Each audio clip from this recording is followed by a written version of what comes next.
Welcome to the channel. I'm Mrs. R. Let's do some math. Today we're talking about finding slope from 2 points. Now there was a video already that you may have watched about finding slope from a graph, and if you're not quite sure what slope is, I recommend watching that one first, but I do have a quick recap here. So as you can see here, slope is the change in y as your points go along your line over the change in x.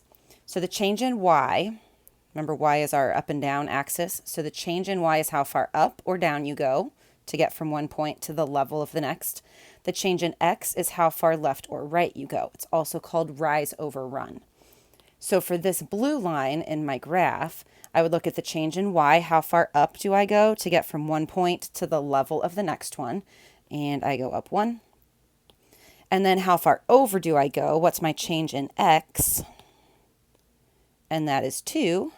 So the slope of this blue line is 1 over 2, 1/2. It means that we go up 1 unit for every 2 units that we go over, or we increase y 1 unit every time we increase x 2 units. Now that's not the point of this video though. This video is trying to work with finding slope from just the coordinates. So we have a point here that's 1, -3. We have a point here that's -1, -4. And the idea is that this change in y is also going to be the difference between those y values. And remember, difference means subtraction. So if I take these numbers and I subtract them, that'll give me how far this changed.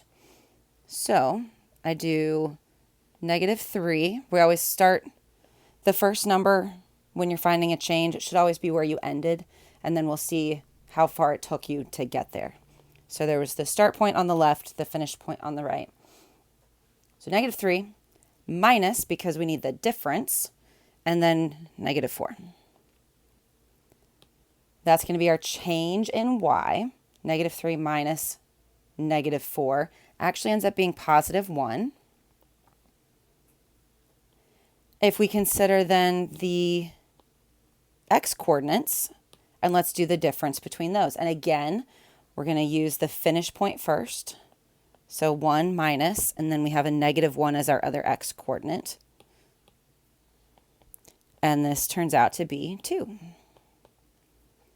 And you'll notice, whether we used the graph and counting or we used the difference subtraction method, we got the same answer, because guess what? It's the same line, so of course it has the same slope.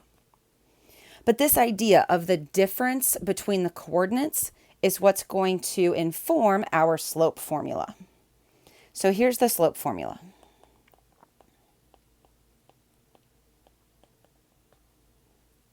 We usually use a lowercase m to represent slope. And instead of saying change in y, and actually writing change in y, we're going to write it as the difference of the y coordinates. Now I am going to say to use the second y coordinate here, and then subtract the first y coordinate. So if this is not notation you have seen before, these are not exponents. These are called subscripts.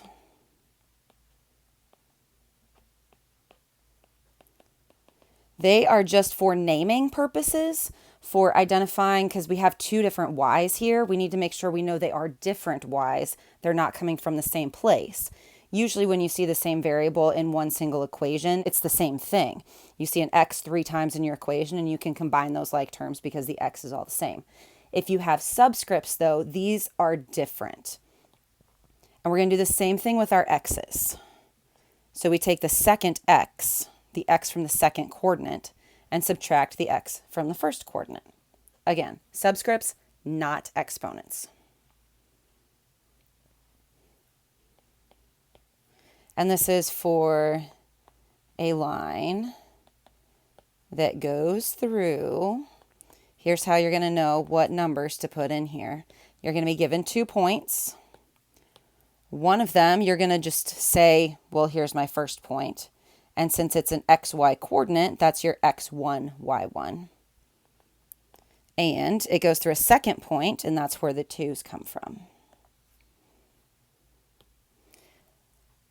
So I have a couple of examples that we're going to work through on how to take these numbers, get them into this equation, and see how that all shakes out with finding the slope. So I actually have 4 total examples. Here's our first one. We'll leave the formula here where we can see it. So we're going to find the slope of the line that goes through the points 20, 8 and 9, 16. So if we're labeling, I'm going to go ahead and label this one x1, y1, because that's the first one that's listed, so we'll call that the first point. And then this would be x2, because it's the second point, and y2. Now we're going to take this idea of slope being equal to a fraction. Now remember, this fraction is the change in y over the change in x, also known as rise over run. But change in y, we're going to just subtract the y coordinates. And I see those, there's y2 and y1. So I'm going to come over here and just do 16 minus 8. That's my y coordinates subtracting. And then we'll do the same thing for the x's. I've got a 9 and a 20. So 9, 20. Now it is important, whichever point you have determined is your point 1 and your point 2, stay consistent. So, for example, here's what I mean by staying consistent.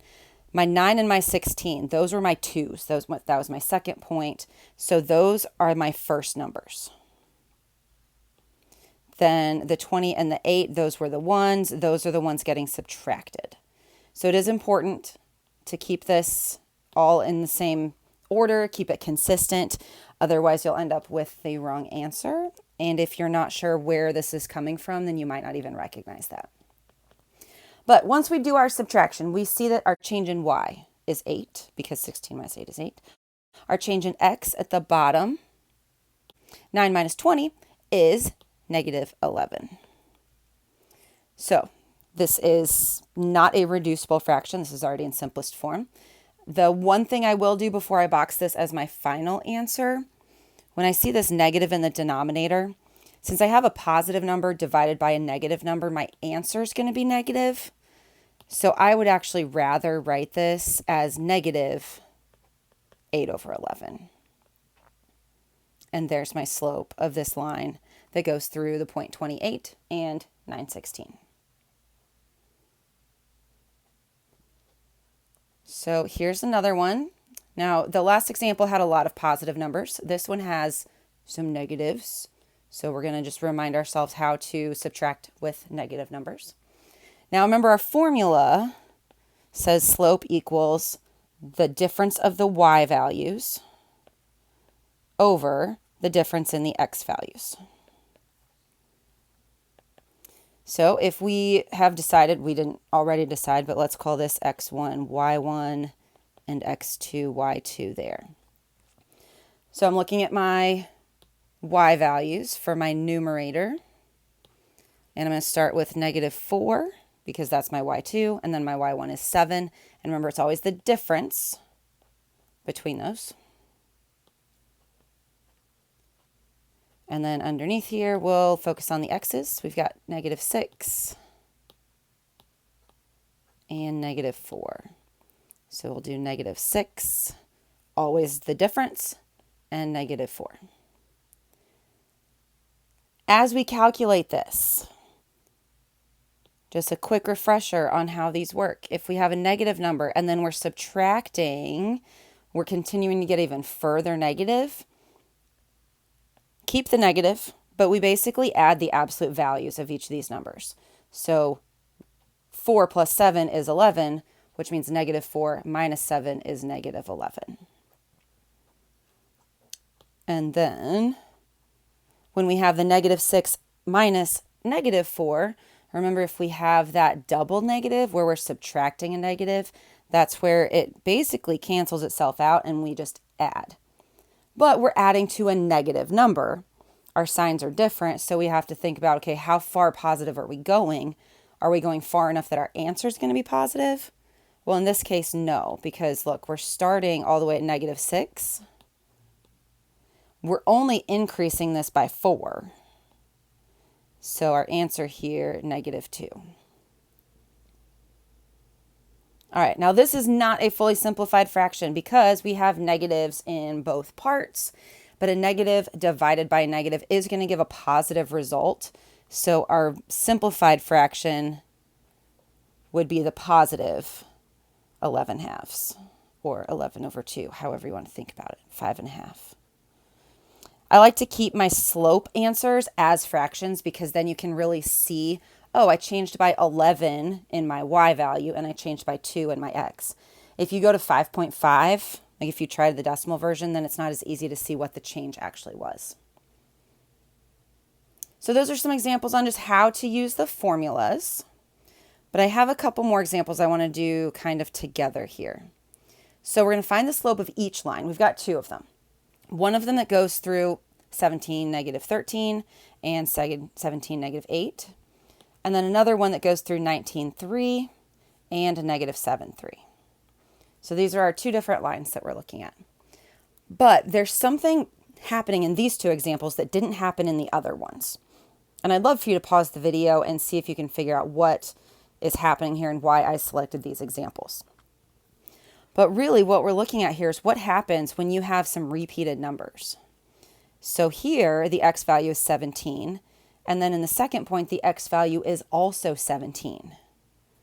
And if you're thinking ahead a little bit, you realize, oh, I'm going to have to do 17 minus 17 at some point because they're both x coordinates, and we're going to find the difference of those x's. And then if you look at the other example, we have something similar happening. We've got a 3 as a y coordinate in both places. So again, we're going to have to do 3 minus 3 at some point. Over here, it's going to be in the numerator. But we're going to get some zeros. And this kind of messes with people. Now, that's not our final answer, obviously, on either of these. We have not coordinated with the y's to see what's happening. But before we even finish out the formula and think about that, I want you to think about what this would mean if the x coordinate's the same. Remember, this is supposed to represent the change in x. And if the change in x is 0, that means the x coordinate didn't change. So if I were to graph these, and my first x coordinate is 17 and -13, like we're all the way down here, my next one is still 17, but now we're at -8. Can you see how that's going to be a vertical line? That didn't line up very well, but it's going to be a vertical line because our x values are the same. We had no left to right movement. There is no run. And the same idea over on the right-hand side. If I were to graph these, 19 and up 3, -7 and up 3, my up and down does not change at all because my y coordinate is exactly the same. There is no rise here. So there's a 0 at the top. When you're looking at these, remember in the other video, and if you haven't watched this, I recommend you do, but when we first talked about slope, we talked about these vertical and horizontal lines and what their slopes actually were. And what we learned from that is that when it's a vertical line, we say that has no slope, or the slope is undefined. When we looked at a horizontal line, this one was slope equals 0. Now, if you look at how these fractions were turning out, you can kind of see that happening in the numbers as well. Because when you look at the vertical line with our 17s, our fraction is going to be over 0. You can't do that. Like, we just can't divide by 0. That's what makes this undefined. But then you see that similar language, undefined, undefined. Now, on the other side, having 0 in the numerator isn't as much of a problem because 0 divided by anything really just gets you 0. It doesn't matter what the difference between 19 and -7 is. We know our slope's going to be 0 because there was no vertical change. So I hope that helps you. If you found this video helpful, please leave a comment telling me so. Give a like on the video. That helps us get these videos out to more people. If you need some more examples, leave a comment. If you want to see any other type of content, in these videos, please leave a comment for me and we'll try to get those videos made as quickly as we can. But ultimately, thanks for joining us for this talk about slope and finding slope using the slope formula when you're given 2 points. And I'm Mrs. R. This has been me doing math.